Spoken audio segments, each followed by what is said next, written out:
जैसे कि आप सबको मालूम है कि पाकिस्तान बनने के बाद कॉन्स्टिट्यूशन जब बना उसके साथ वो खिलवाड़ हुआ और एक गैबी ताकत से आप भी जानते हैं, हम भी जानते हैं, उसने बार बार आकर बिलवास्ता या बराह रास्त 1973 के कॉन्स्टिट्यूशन से पहले की कॉन्स्टिट्यूशन को भी अपनी मर्जी से मोल्ड करते रहे, अपनी मर्जी से उसके साथ खिलवाड़ करते रहे और इस खिलवाड़ को कवर जो देता था वो हमारी अदलिया रही। यानी आप इस तरह कह सकते हैं कि पाकिस्तान बनने के बाद सिर्फ कायद-ए-आज़म के ज़माने में अदलिया का मुकम्मल एहतराम था। इसके बाद आने वाली हर हुकूमत ने अदलिया को अपना हरीफ समझा और किसी ना किसी तरीके से अपने इक़दामात के ज़रिए से अदलिया को दबाव में लाने की कोशिश की। ऐसा नहीं है कि पूरी अदलिया ही उसमें शामिल हो गई। बहुत अच्छे अच्छे जजेस भी रहे जो आइन पर डटे रहे, उनको उनका खमियाजा भी भुगतना पड़ा। लेकिन इसका आगाज़ जो सबसे पहले होता है वो जस्टिस मुनीर से होता है, जब इन्हें सिंध चीफ कोर्ट के जूनियर जज होने के बावजूद chief justice Sindh chief court समेत बहुत से सीनियर जज साहिबान को बाईपास करते हुए सुप्रीम कोर्ट, इस वक्त फेडरल कोर्ट कहलाती थी, का जज बना दिया गया। इसी मेहरबानी के सिले में इन्होंने नज़रिया ज़रूरत ईजाद किया, जो आप अभी तक सुनते हैं और नए बच्चे जो हमारे लॉ के हैं, जो आम लोग भी हैं, वो भी सुनते हैं।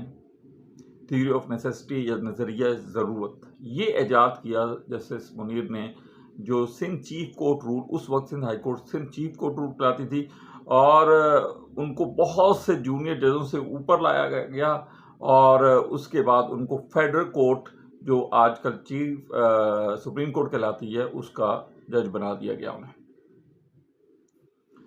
इस मेहरबानी के सिरे में इन्होंने मौलवी तमीज़ुद्दीन की दरख्वास्त जो थी उसे मुस्तरद करके एक आमर के इक़दामात की तौसीक़ की। चीफ जस्टिस ने करार दिया अपने केस के अंदर, जो उन्होंने आमिर की एप्लीकेशन को फेडरल कोर्ट यानी उस वक्त की चीफ सुप्रीम कोर्ट ने डिसमिस किया था, उसमें वो नज़रिया ज़रूरत को किन अल्फाज में, मैं उर्दू में ये सारी बातें इसलिए कर रहा हूँ कि मेरे आम कारी को भी इसकी समझ आए। वो लिखते हैं, वो वाहिद बुनियाद जिस पर गैर कानूनी अमूर को कानूनी करार दिया जा सकता है वो ज़रूरत या ज़रूरी हालात है। गवर्नर जनरल ने एक फौरी तबाही को रोकने के लिए रियासत और माशरे को सकूत से बचाने के लिए ये अमल किया। ये उनकी इजाद थी, नज़रिया और ज़रूरत। फिर वो तवील अरसे तक चीफ जस्टिस के ओहदे पर फायज रहे। इन्होंने इसी नज़रिया ज़रूरत को बुरुएकार लाते हुए जनरल अयूब खान के माशरा को भी जवाज़ अता किया। इसके सिले में मुल्क के वज़ीर कानून बना दिए गए। 22 अप्रैल 1960 को लाहौर हाई कोर्ट के बार से खिताब करते, अब ये साहब जो है ना रिटायर हो गए और इनको अपने गुनाह याद आने लगे, तो रिटायर जस्टिस मुनीर कहता है कि, और वाज़ेह अल्फाज में कहता है कि मुझे तमीज़ुद्दीन केस का फैसला लिखते वक्त बहुत तकलीफ हुई थी। इन अल्फाज को आप ज़रा गौर करें, तकलीफ हुई थी, यानी इतना सब कुछ उन्हें मराद भी दी गई, लेकिन उन पर एक दबाव था। कुछ जजों ने दबाव कबूल नहीं किया हर एरा में, मगर कुछ उसके अंदर आकर इस मुल्क को तबाह करते रहे। 200 केस का नुमाया पहलू ये था कि जब मुल्क में कोई बदअमनी नहीं थी तो मार्शला का भी कोई जवाब नहीं था, लेकिन chief justice supreme court justice Muhammad Munir ने जनरल अयूब खान के इस इक़दाम को कानूनी हैसियत दे दी। इन्होंने अपने फैसले में लिखा कि एक जीता हुआ इनकलाब या कामयाब तख्ता उल्टना बैनुल-अक़वामी तौर पर आइन तब्दील करने का तस्लीम शुदा कानूनी तरीका है। यानी आम बंदे को समझाने के लिए मैं कहता हूँ, वो कहते हैं कि एक कोई भी आए, चाहे वो फौज है, कोई भी है, और वो जब तख्ता कामयाबी से तख्ता उल्ट देता है तो वो आइन को अपनी मर्जी से जहाँ मर्जी ले जाए। एक कामयाब फौजी इनकलाब आज खुद एक नया निज़ाम कानून होता है। जज और अदालतें इस नए कानून की पाबंद होती हैं, लिहाजा इसके खिलाफ अदालत किसी रिट की समाअत नहीं कर सकती। और उन्होंने कह दिया कि जी आप अपने फंडामेंटल राइट अब हमारे पास ना लेके आएं, कोई रिट ना फाइल करें हमारे पास। जब जनरल याहिया ने इक़्तिदार पर कब्जा किया तो सुप्रीम कोर्ट ने जनरल याहिया खान के मार्शल लॉ को नाजायज़ करार दे दिया। चीफ जस्टिस हमीदुर रहमान ने 200 केस में पेश करदा कैल्सन के नज़रिए से इख्तलाफ करते हुए लिखा कि बहुत अच्छे जज थे और आपने देख लिया कि उन्होंने याहिया खान के मार्शल लॉ को नाजायज़ करार दिया। वो लिखते हैं, मैं फाजिल चीफ जस्टिस मोहम्मद मनीर का मुकम्मल एहतराम मलहूज़ रखते हुए इस नतीजे पर पहुंचा हूं कि इन्होंने केस के नज़रिए की तावील में और अपने सामने पेश आमदो हालात व वाक़यात पर इसके इंतबाक में गलती की।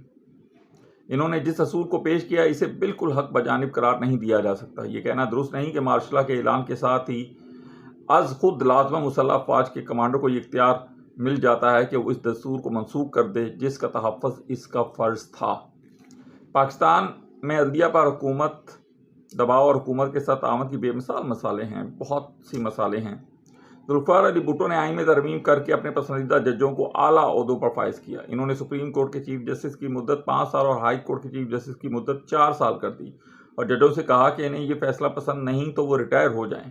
जनरल ज़िया उल हक़ के ज़माने में अदलिया की आज़ादी का तस्वर बुरी तरह मजरूह हुआ। जनरल ज़िया उल हक़ ने जब इक़्तिदार पर कब्जा किया तो वो वफाकी सेक्रेटरी कानून जस्टिस अब्दुल हई कुरैशी सिंध हाई कोर्ट के जज के हमरा सबसे पहले इस वक्त के चीफ जस्टिस से सुप्रीम कोर्ट में मिले। चीफ जस्टिस साहब ने इन्हें चाय पेश की और मुफीद मशवरे दिए जो मार्शल लॉ को जारी रखने के दौरान काबिल अमल हो सकते थे। इस तरह चीफ जस्टिस साहब ने मामले पर सुप्रीम कोर्ट में आने से पहले ही मार्शल लॉ को तस्लीम कर लिया और मुफीद मशवरे भी दिए। 1976 में जस्टिस मज़कूर की मुद्दत में मुलाज़मों में 4 साल की तोसीक कर दी गई थी, लेकिन भुट्टो हुकूमत ख़त्म होने के बाद भी वो इस तोसीक को जारी रखना चाहते थे। ताहम सिर्फ 2.5 माह बाद 22 सितंबर 1977 को इन्हें रिटायर कर दिया गया। यही कुछ जनरल ज़िया उल हक़ ने लाहौर हाई कोर्ट के चीफ जस्टिस मौलवी मुश्ताक और सुप्रीम कोर्ट के चीफ जस्टिस अनवारुल हक़ के साथ भी किया। इन दोनों जजों से फ़ायदा उठाकर PCO के तहत नए सिरे से हलफ भी उठाने नहीं दिया गया। तब इन्होंने भी पछतावे का इजहार किया और कहा कि अफसोस हमें अंदाज़ा नहीं था कि नुसरत भुट्टो केस में हमने जो फैसला दिया था इसके बाद में क्या नताइज निकलेंगे। सुप्रीम कोर्ट ने 10 नवंबर 1970 को अपने फैसले में 5 जुलाई 1970 को नाफिज होने वाले मार्शल लॉ को आइनी ज़रूरत करार देते हुए बेगम नुसरत भुट्टो की दरख्वास्त मुस्तरद कर दी। चीफ जस्टिस अनवारुल हक़ ने अपने फैसले में लिखा कि अदालत वाशगाफ अल्फाज में बयान करती है कि वो चीफ मार्शल लॉ एडमिनिस्ट्रेटर के इक़दाम को जायज़ करार देती है और ये सिर्फ इस वजह से नहीं कि इसने गमगीर मारवाई आइन किस्म के कवी और आइनी बहरान के मौके पर मुल्क को बचाया, बल्कि इसकी तरफ से एक संजीदा वादा भी किया गया कि आइनी तातल को जितना जल्द मुमकिन हो ख़त्म कर दिया जाएगा। फिर आपने देखा कि ये आइनी तातल जो हिस्ट्री को पढ़ते हैं 8 सालों पर मुहित रहा। 1993 में मियां नवाज शरीफ की हुकूमत बरतरफ कर दी गई, जिसे सुप्रीम कोर्ट में चैलेंज किया गया। मुकदमे की समाअत के आगाज़ पर ही चीफ जस्टिस नसीम हसन शाह ने असम्बली की बहाली के इशारे देने शुरू कर दिए और ऐसा ही किया। पाकिस्तान की अदलिया ने नहायत मुश्किल हालात में जुर्मंदाना कारनामे भी अंजाम दिए जो अदलिया की तारीख का रोशन बाब है। अयूब खान के दौर में 1962 में सियासी पार्टियों के एक्ट के तहत जमात इस्लामी पर पाबंदी लगाई दी गई। जमात इस्लामी के अमीर मौलाना मौदूदी ने इस हुक्म को सुप्रीम कोर्ट में चैलेंज किया। जस्टिस कॉर्नेल्सन की सरबराही में सुप्रीम कोर्ट ने अहम और तारीखी फैसला दिया और एक ऐसे डिक्टेटर की आमराना हुकूमत को शिकस्त दी जो रोब व दबदबा के बायस मुकम्मल तौर पर मुल्क पर छा चुका था।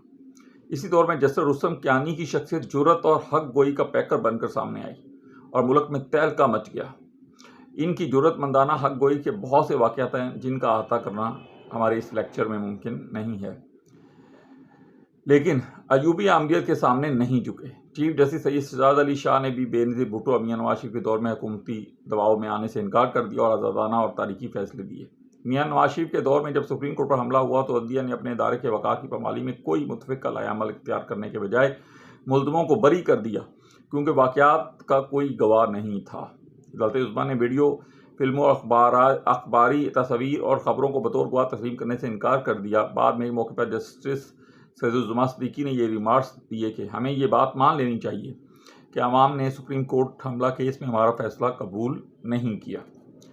जब परवेज़ मुशर्रफ ने इक़्तिदार पर कब्जा किया तो मियां नवाज शरीफ की तरफ से ज़फ़र अली शाह ने मुसल्लह अफ़वाज इक़दाम के खिलाफ सुप्रीम कोर्ट में रिट दायर की। सदर जनरल परवेज़ मुशर्रफ ने एक पीसीओ जारी किया और जजों ने कहा कि वो पीसीओ के तहत हलफ उठाएं पीसीओ के तहत। वज़ारत उज़्मा ने रिट तो मंजूर कर ली, लेकिन मुंसफ़ीन पीसीओ के तहत आज़ादाना फैसले करने से कासिर थे। ताहम इन्होंने जमहूरी इदारों की बहाली के लिए कोशिश जारी रखी। वज़ारत उज़्मा ने करार दिया कि 12 अक्टूबर 1999 को जो सूरत हाल थी 1973 का आइन इसका कोई हल पेश नहीं करता, इसलिए मुसल्लह अफ़वाज का मारवाए आइन इक़दाम नागज़ीर था। अदालत उज़्मा ने चीफ एग्जीक्यूटिव को 3 साल का अरसा दिया ताकि वो अपने मकासद हासिल कर लें। 3 साल के बाद नए इलेक्शन कराए जाएँ। 9 मार्च 2007 को एक अफसोसनाक वाक़या पेश आया, जिसके मुताबिक सुप्रीम कोर्ट के चीफ जस्टिस इफ्तिखार मोहम्मद चौधरी को सदर मुमलिकत जनरल परवेज़ मुशर्रफ ने कलम की एक ही जुनबिश से गैर फाल कर दिया। इफ्तिखार मोहम्मद चौधरी को सदारती कैंप ऑफिस में बुलाकर इन पर दबाव डाला गया कि वो मुस्तफ़ी हो जाएं, लेकिन इन्होंने इनकार कर दिया। इस वाक़े पर पाकिस्तानी वकला बरादरी और अवाम ने शदीद रद्द-ए-अमल का इज़हार किया और 20 जुलाई 2007 को सुप्रीम कोर्ट के 13 रुकनी बेंच ने सदारती रेफरेंस को बदनीयती पर मुबनी करार देते हुए चीफ जस्टिस इफ्तिखार मोहम्मद चौधरी को चीफ जस्टिस के ओहदे पर बहाल कर दिया। आज यहीं तक रखते हैं और ये इब्तदाई सा लेक्चर था जो आवाम के लिए और लॉ के स्टूडेंट्स के लिए और आम वकीलों के लिए भी, ताकि वो हमारी अदलिया के और आमरों के ज़ेर असर आने के और अच्छे जजों के बारे में जान सकें कि पाकिस्तान बनने के बाद ये सफ़र कैसे जारी रहा। इंशाल्लाह हम अपने अगले लेक्चरों में मुख्तलिफ केसेस जो अदलियाँ दी है उनको बारी बारी डिस्कस करेंगे। अल्लाह हाफ़िज़।